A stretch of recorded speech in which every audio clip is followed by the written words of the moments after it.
Okay, this is lesson 3 for the one and only Ivan. I want you to think for this, okay, about the different relationships, okay, that Ivan has. His relationship with Stella, okay, and think about evidence from the text.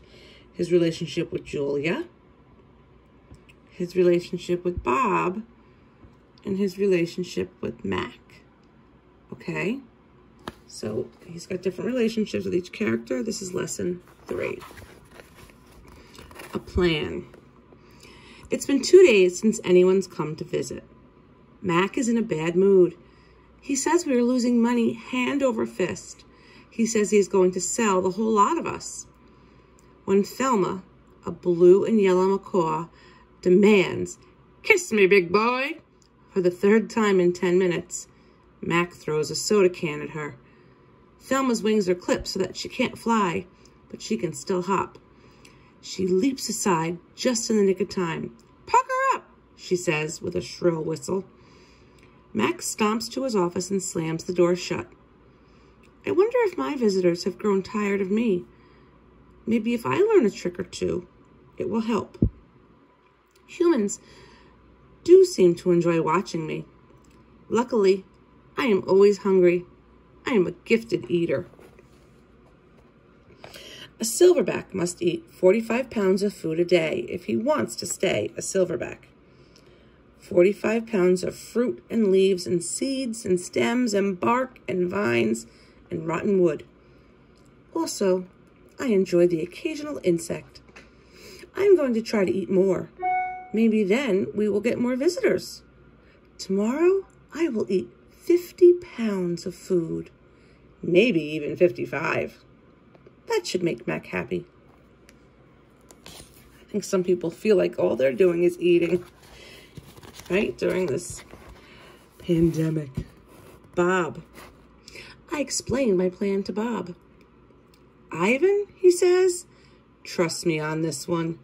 The problem is not your appetite. He hops onto my chest and licks my chin, checking for leftovers. Bob is a stray, which means he does not have a permanent address. He is so speedy, so wily, that mall workers long ago gave up trying to catch him. Bob can sneak into cracks and crevices like a tracked rat. He lives well off the ends of hot dogs he pulls from the trash. For dessert, he laps up spilt lemonade and splattered ice cream cones. I've tried to share my food with Bob, but he is a picky eater and says he prefers to hunt for himself. Bob is a tiny, wiry, and fast. He's like a barking squirrel. He is nut-colored and big-eared. His tail moves like weeds in the wind, spiraling, dancing. Bob's tail makes me dizzy and confused. It has meanings within meanings, like human words. I am sad, it says. I am happy, it says. Beware, I may be tiny, but my teeth are sharp. Gorillas don't have any use for tails. Our feelings are uncomplicated. Our rumps are unadorned. It's like their butts. So it means he doesn't have a decoration on his behind. Bob used to have 3 brothers and 2 sisters. Humans tossed them out of a truck onto the freeway when they were a few weeks old. Bob rolled into a ditch. The others did not. His first night on the highway, Bob slept with the icy mud of the ditch. When he woke, he was so cold that his legs would not bend for an hour. The next night, Bob slept under some dirty hay near the big top mall garbage bins. The following night, Bob found the spot in the corner of my domain where the glass is broken. I dreamed that I'd eaten a furry donut, and when I woke in the dark, I discovered a tiny puppy snoring on top of my belly. It had been so long since I'd felt the comfort of another's warmth that I wasn't sure what to do. Not that I hadn't had visitors, but Mac had been in my domain, of course, and many other keepers. I'd seen my share of rats that passed, and the occasional wayward sparrow had fluttered in through a hole in my ceiling. But they never stayed long. I didn't move all night for fear of waking Bob. Next chapter is wild.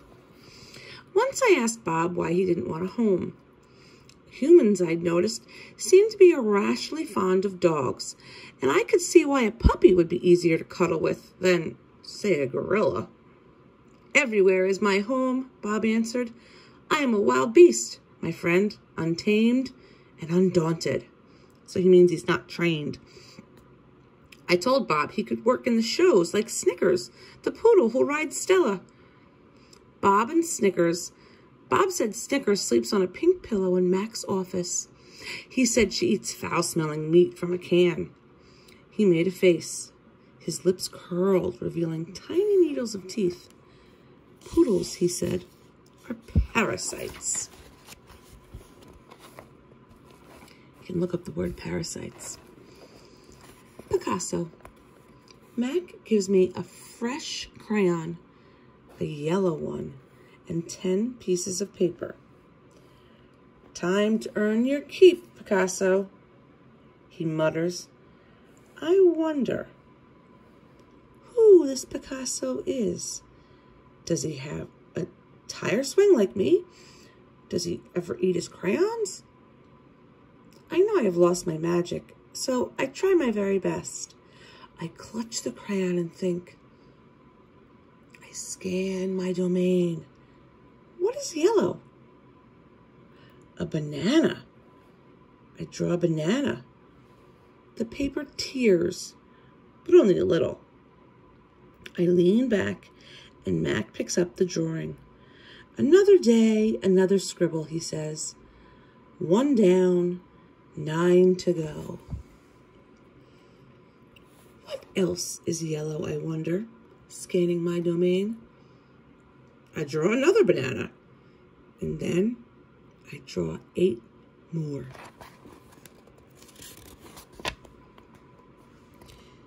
Three visitors. 3 visitors are here. A woman, a boy, a girl. I strut across my domain for them. I dangle from my tire swing. I eat 3 banana peels in a row. The boy spits at my window. The girl throws a handful of pebbles. Sometimes I'm glad the glass is there. My visitors return. After the show, the spit pebble children come back. I display very impressive teeth. I splash in my filthy pool. I grunt and hoot. I eat and eat and eat some more. The children pound their pathetic chests. They toss more pebbles. Slimy chimps, I mutter. I throw a meatball at them. Sometimes I wish the glass were not there. So now he changes his mind, right? He likes the glass. He doesn't like the glass. Sorry. I'm sorry I called those children slimy chimps. My mother would be ashamed of me. See, he's having some guilt for saying that about them. Julia. Like the shirt pebble children, Julia is a child, but that, after all, is not her fault. While her father, George, cleans them all each night, Julia sits by my domain. She could sit anywhere she wants, by the carousel, in the empty food court, on the bleachers, coated in sawdust. But I am not bragging when I say that she always chooses to sit with me. I think it's because we both love to draw. Sarah, Julia's mother, used to help clean them all. But when she got sick and grew pale and stopped, Sarah stopped coming. Every night, Julia offers to help George, and every night he says firmly, "Homework, Julia. The floors will just get dirty again." Homework, I have discovered, involves a sharp pencil and a thick book and long sighs. So she must go, when she does her homework. I enjoy chewing pencils. I am sure I would excel at homework. Do you think he would excel? Sometimes Julia dozes off, and sometimes she reads her books, but mostly she draws pictures and talks about her day. I don't know why people talk to me, but they often do. Perhaps it's because they think I can't understand them. Or perhaps it's because I can't talk back. Julia likes science and art. She doesn't like Lila Burpee, who teases her because her clothes are old. And she does like Deshaun Williams, who teases her too, but in a nice way. And she would like to be a famous artist when she grows up. Sometimes Julia draws me. I am an elegant fellow in her pictures, with my silverback gleaming like moon on moss. I never look angry the way I do on the fading billboard by the highway. I always look a bit sad, though. So I wonder why she draws him sad. Drawing Bob. I love Julia's pictures of Bob. She draws him flying across the page, a blur of feet and fur. She draws him motionless, peeking out from behind a trash can or the soft hill of my belly. Sometimes in her drawings, Julia gives Bob wings or a lion's mane. Once she gave him a tortoise shell. But the best thing she ever gave him wasn't a drawing. Julia gave Bob his name. For a long time, no one knew what to call Bob. Now and then a mall worker would try to approach him with a tidbit. "Here, doggy," they'd call, holding out a French fry. "Come on, Pooch," they'd say. "How about a little piece of sandwich?" But he would always vanish into the shadows before anyone could get too close. One afternoon, Julia decided to draw a little dog curled up in the corner of my domain. First, she watched him for a long time, chewing on her thumbnail. I could tell she was looking at him the way an artist looks at the world when she's trying to understand it. Finally, she grabbed her pencil and set to work. When she was finished, she held up the page. There he was, a tiny, big-eared dog. He was smart and cunning, but his gaze was wistful. Under the picture, there were 3 bold, confident marks, circled in black. I was pretty certain it was a word, even though I couldn't read it. Julia's father peered over her shoulder. "That's him exactly," he said, nodding. He pointed to the circled marks. "I didn't realize his name was Bob," he said. "Me either," said Julia. She smiled. I had to draw him first. So it looks like she drew the picture and then realized what he should look like. Bob and Julia. Bob will not let humans touch him. He says their scent upsets his digestion. But every now and then I see him sitting at Julia's feet. Her fingers move gently just behind his right ear. Dogs usually like it when you scratch behind their ears. Mac. Usually Mac leaves after the first show, but tonight he is in his office working late. When he's done, he stops by my domain and stares at me for a long time while he drinks from a brown bottle. George joins him, broom in hand, and Mac says the things he always says. "How about that game last night?" And "Business has been slow, but it'll get better, you'll see." And "Don't forget to empty the trash." Mac glances over at the picture Julia is drawing. "What are you making?" he asks. "It's for my mom," Julia says. "It's a flying dog." She holds up her drawing, eyeing it critically. She likes airplanes and dogs. Mac murmurs, sounding unconvinced. He looks at George. "How's the wife doing anyway?" Remember they said the wife was sick? "About the same," George says. "She has good days and bad days." "Yeah, don't we all?" Mac says. Mac starts to leave, then pauses.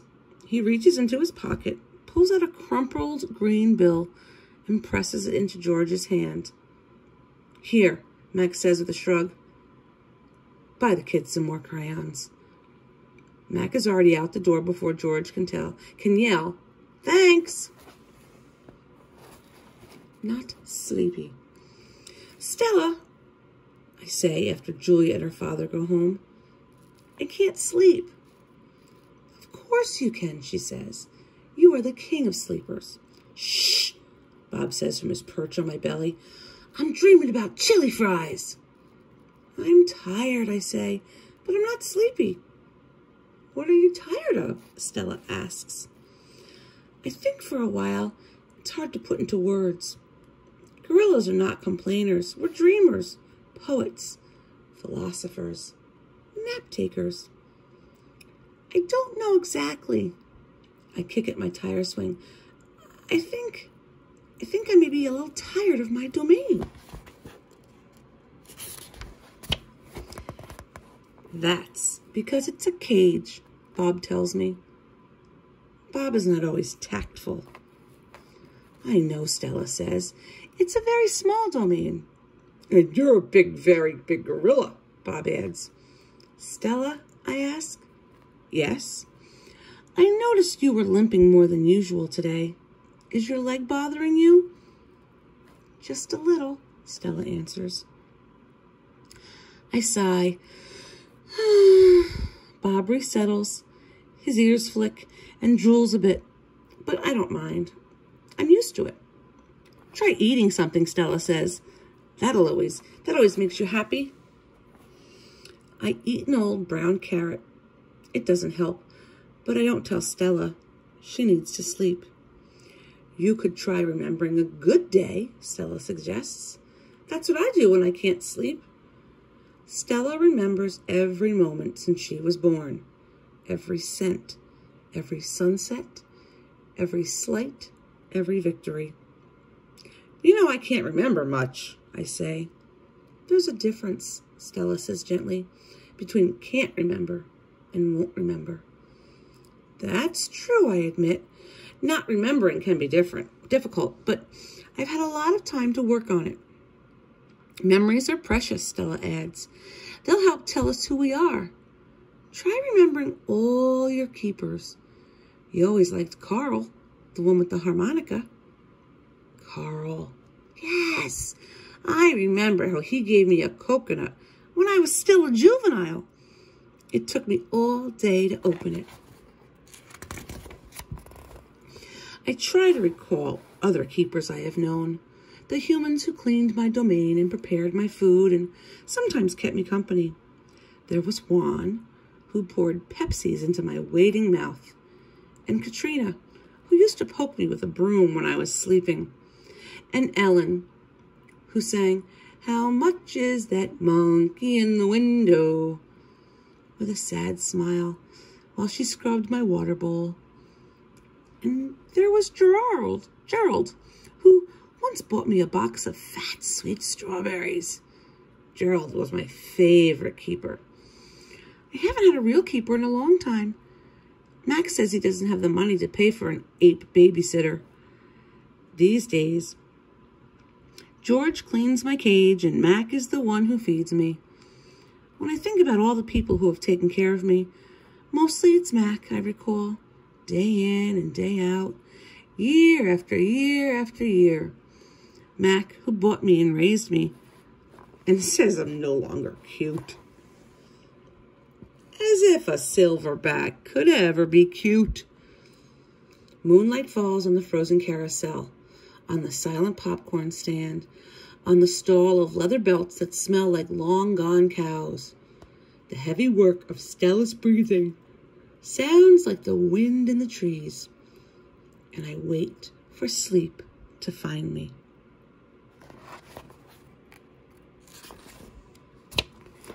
The Beetle. Matt gave me a new black crayon and a fresh pile of paper. It's time to work again. I smell the crayon, roll it in my hands, and press the sharp point against my palm. There's nothing I love more than a new crayon. I search my domain for something to draw. What is black? An old banana peel would work, but I've eaten them all. Not tag is brown. My pool is blue. The yogurt raisins I'm saving for this afternoon is white, at least on the outside. Something moves in the corner I have a visitor. The shiny beetle has stopped by. Bugs often wander through my domain on their way to somewhere else.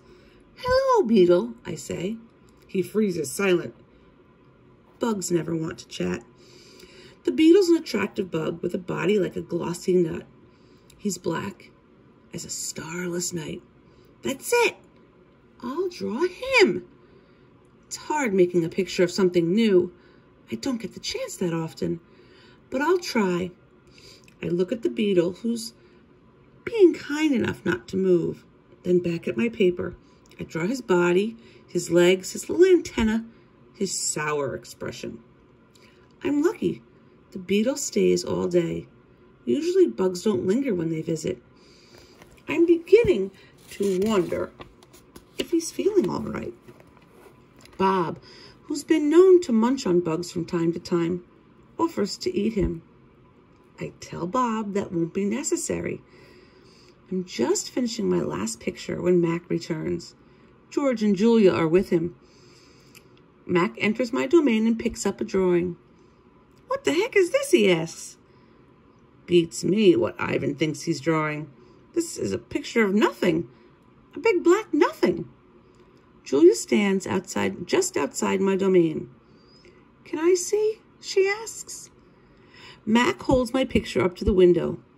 Julia tilts her head and squeezes one eye shut. Then she opens her sky and scans my domain. I know, she exclaims. It's a beetle. See that beetle over there by Ivan's pool? Man, I just sprayed this place for bugs. Mac walks over to the beetle and lifts his foot.